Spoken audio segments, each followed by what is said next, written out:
ನೋಡಿ, ಈಗ ನಾವು ಒಂದು ಡಿಪ್ಲೆಕ್ಸ್ ಮನೆ ಅಂತ ಕಟ್ಟಿದಾಗ ಏನು ಮಾಡ್ತೀವಿ, ಅಥವಾ ಒಂದು ಕೆಲವೊಂದು ಕಡೆ ಲಾಂಗ್ ಸ್ಪ್ಯಾನ್ ಇದ್ದಾಗ ವೆಂಟಿಲೇಷನ್ ಪ್ರಾಬ್ಲಮ್ ಇರುತ್ತೆ. ವೆಂಟಿಲೇಷನ್ ಪ್ರಾಬ್ಲಮ್ ಇದ್ದಾಗ ನಾವೇನು ಮಾಡ್ತೀವಿ, ಓಪನ್ ಟು ಸ್ಕೈ ಅಥವಾ ಸ್ಕೈಲೈಟ್ ಅಂತ ಒಂದು ಪ್ರೊವಿಷನ್ ಮಾಡ್ತೀವಿ. ಆ ಸ್ಕೈಲೈಟ್ ಪ್ರೊವಿಷನ್ ಮಾಡಿದಾಗ ನಮಗೆ ಮೇನ್ ಚಾಲೆಂಜಸ್ ಬರುವಂಥದ್ದು ಏನಾಗುತ್ತೆ, ನಮ್ಮ ಸ್ಲ್ಯಾಬಿಂದ ಮೇಲೆ ಹೈಟ್ ಮಾಡಿ ನಾವು ಗ್ಲಾಸ್ ಹಾಕಬೇಕಾಗುತ್ತೆ, ಅದು ಗ್ರಿಲ್ ಹಾಕಬೇಕಾಗುತ್ತೆ. ಸೊ ಆ ಥರ ಇದ್ದಾಗ ಏನು ಮಾಡ್ತೀವಿ, ನಾವು ಸ್ಲ್ಯಾಬ್ ಹಾಕೋ ಟೈಮಲ್ಲೇ ಇಲ್ಲಿ ಅಬ್ಸರ್ವ್ ಮಾಡ್ಬೋದು. ನೋಡಿ, ನಾವು ಸಾಮಾನ್ಯವಾಗಿ ರಿಟರ್ನಿಂಗ್ ಎಲ್ಲ ರೈಸ್ ಮಾಡೋಕ್ಕೆ ಒಂದು ಕನ್ಸಿಲ್ ಬೀಮ್ ಪ್ರೊವಿಷನ್ ಮಾಡಿದ್ದೀವಿ. ಈ ಕನ್ಸಿಲ್ ಬೀಮ್ ಪ್ರೊವಿಷನ್ ಮಾಡಿದ್ವಿ, ಇದರಿಂದ ನಾವು ಸ್ಮಾಲ್ ರಿಟರ್ನಿಂಗ್ ಎಲ್ಲ ರೈಸ್ ಮಾಡ್ಕೊತೀವಿ. ಸೊ ಈ ಥರ ನಾವು ಮಾಡ್ಕೊಳ್ಳೋದ್ರಿಂದ ಏನಾಗುತ್ತೆ, ಒಂದು ಲೈಫ್ ಟೈಮ್ ಲೀಕೇಜ್ ಇಲ್ಲದೆ ಇರೋ ಹಾಗೆ ಒಂದು ಪ್ಲೇಸ್ನ ಕ್ಲಿಯರ್ ಮಾಡ್ಬೋದು. ಇಲ್ಲ ಅಂತಂದ್ರೆ ಏನಾಗ್ಬಿಡ್ತು, ನಾವು ಇದನ್ನು ಹಾಗೆ ಸ್ಲ್ಯಾಬ್ ಲೆವೆಲ್ ಹಾಕ್ಬಿಟ್ರೆ ಈ ಜಾಯಿಂಟಲ್ಲಿ ಮತ್ತೆ ನಾವು ಗೋಡೆ ಕಟ್ಟಬೇಕಾಗುತ್ತೆ. ಗೋಡೆ ಕಟ್ಟಿದಾಗ ಲೈಫ್ ಟೈಮ್ ಲೀಕೇಜ್ ಬರುತ್ತೆ. ಈಗ ಭಾಳಷ್ಟು ಮನೆಗಳಲ್ಲಿ ಆಲ್ರೆಡಿ ಲೀಕೇಜ್ ಬಂದರೆ ನೀವೆಲ್ಲ ಇನ್ಸ್ಟಾಗ್ರಾಮಲ್ಲಿ ನೋಡಿರ್ತೀರ.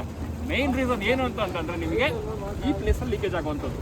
ಸೊ ಅದಕ್ಕೆ ಪ್ರಿಕಾಷನರಾಗಿ ಏನು ಮಾಡ್ತೀವಿ, ನಾವು ಸ್ಲ್ಯಾಬ್ ಹಾಕೋ ಸಂದರ್ಭದಲ್ಲೇ ಆ ಕನ್ಸಿಲ್ ಬೀಮ್ ಏನು ಕೊಟ್ಟಿರ್ತೀವಿ ಅಲ್ಲಿಂದ ಏನು ಡೈಮೆನ್ಷನ್ ಫೈನಲೈಸ್ ಆಗಿರುತ್ತೆ ಆ ಡೈಮೆನ್ಷನ್ಗೆ ಸ್ಮಾಲ್ ರಿಟರ್ನಿಂಗ್ ವಾಲ್. ಅದಕ್ಕೆ ಮ್ಯಾಕ್ಸಿಮಮ್ ಏನು ಹೆವಿ ಇನ್ವೆಸ್ಟ್ಮೆಂಟ್ ಆಗೋದಿಲ್ಲ.